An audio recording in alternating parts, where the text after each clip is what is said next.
My next guest is a cast member on SCTV. He's, of course, appeared in numerous films, including Bringing Down the House, the American Pie movies, and Waiting for Guffman. Beginning next Wednesday, you can see him in A Mighty Wind. Please welcome Eugene Levy.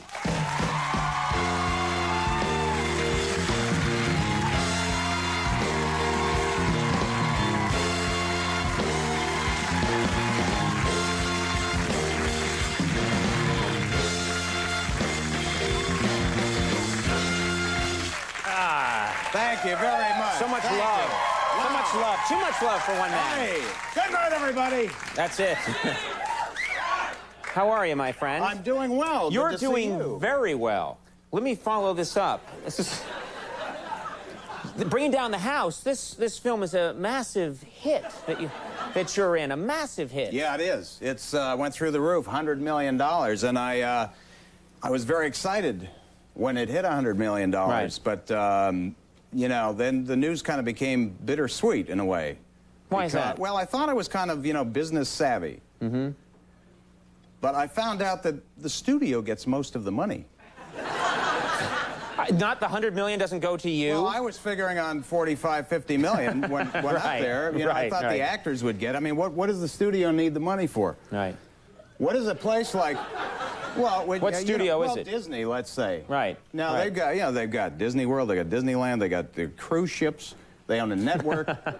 $100 million to Disney. It's like tip money. Right. You know, it's nothing to them. Money yeah. So if I was running the studio, I would give the money to the actors because you know these are the people that. It's tough being an actor. You have to have. Sometimes you have to have a second job. Right. You know, just to kind of get through. Do you have a second job? I think, you know, we all kind of, you know, have second jobs. You seem ashamed about it. No, I'm very proud. And no matter, you know, no matter how well you think you do in the business, this is the actor's plate. Right. Steve Martin. Yeah. He has a major art collection. Yeah. Multi-million-dollar art collection. Now, do you think he got this collection just for money that he made from acting in movies? I assumed he had, no? The man waits tables. He's very good, apparently. That's a lot of money. Anyway, it's exciting, but, you know, I don't think it's fair. Right. Well, I'm sure they'll reconsider when they see this interview. Well, maybe. A Mighty Wind, documentary, a mockumentary, I'll call it. I won't do that. Mockumentary, interesting word. Yes. I took mock and documentary, and I said mockumentary. So it's a subject that we actually mock, we hold up to ridicule. Maybe. That could be the thing. We actually have great affection.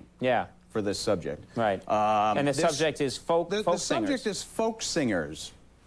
It's a movie about folk singers. It's about kind of a reunion concert where these folk groups have to get back together again. And, you know, the great thing is that I got a chance to, in the research for this, do a lot of, you know, I had to go back and listen to a lot of the albums and folk singers that I used to listen to back in the 60s because, you know, I actually did do a little folk singing myself, but the... You did? Well, yeah, but I'm not going to go into that now. Yeah, okay. Because we just don't have the time. But, and I didn't ask. Sorry. It looked like it was too much. Sorry. Would have been really interesting.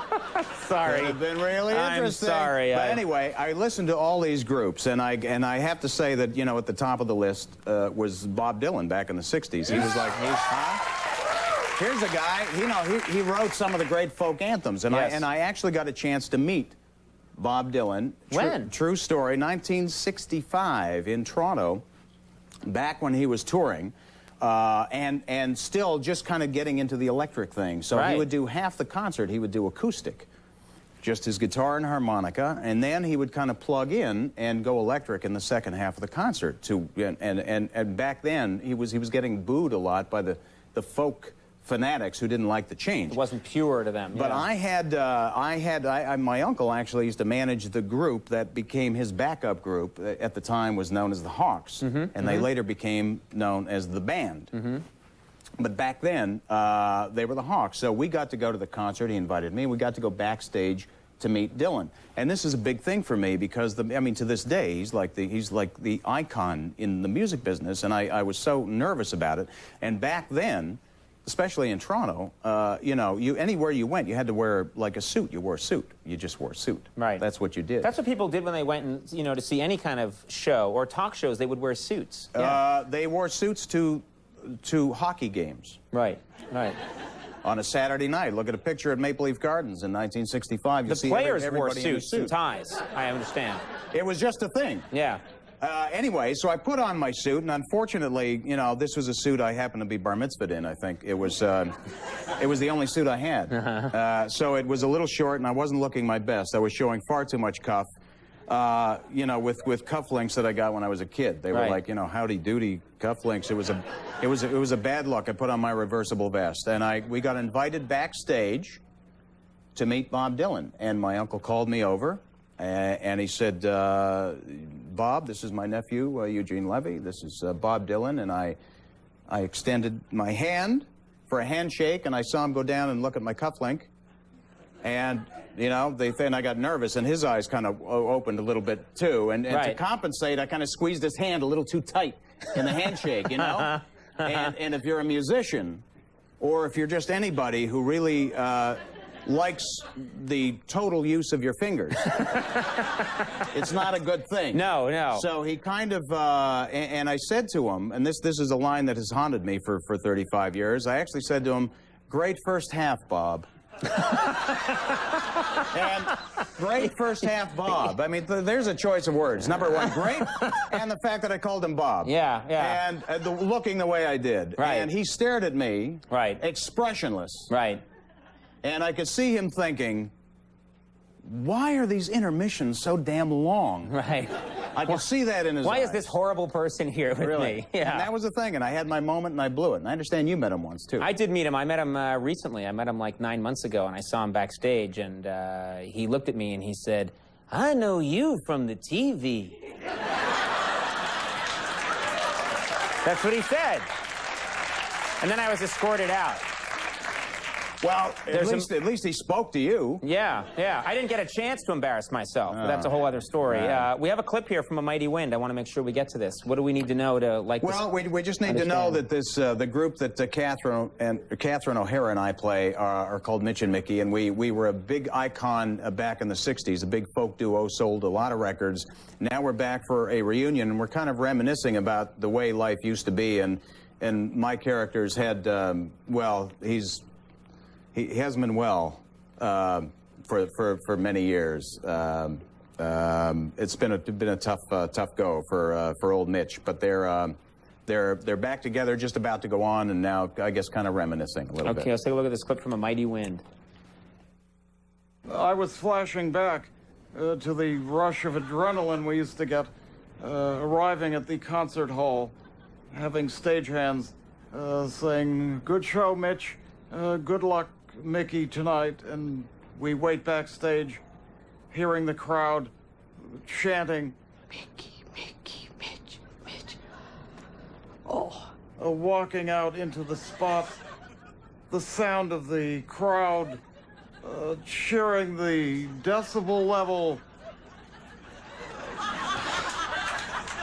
For me, it was just watching you, because I couldn't think about me actually being up there. Watching you. I look forward to that, Mitch. He's a funny character. The eyes. It's all in the eyes. It's all in the eyes. Bringing Down the House is now playing. Of course, A Mighty Wind opens next Wednesday in select cities. Eugene Levy, always a thrill to have you on the program. Thank you for being here. We'll be right back with the Mooney Suzuki. Stick around.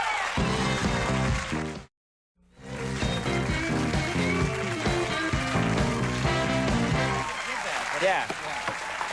All right, everybody. New York City is the home of my next guest. They're here tonight with a song from their latest album, Electric Sweat. Please welcome the Mooney Suzuki. The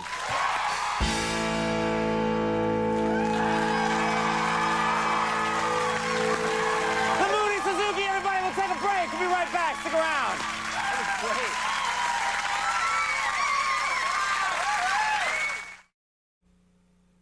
Yeah, and they were great. The Mooney Suzuki Electric Sweat. You can check that out. I want to thank all my guests tonight. Stay tuned for Last Call with Carson Daly, and we'll see you tomorrow. Bye-bye.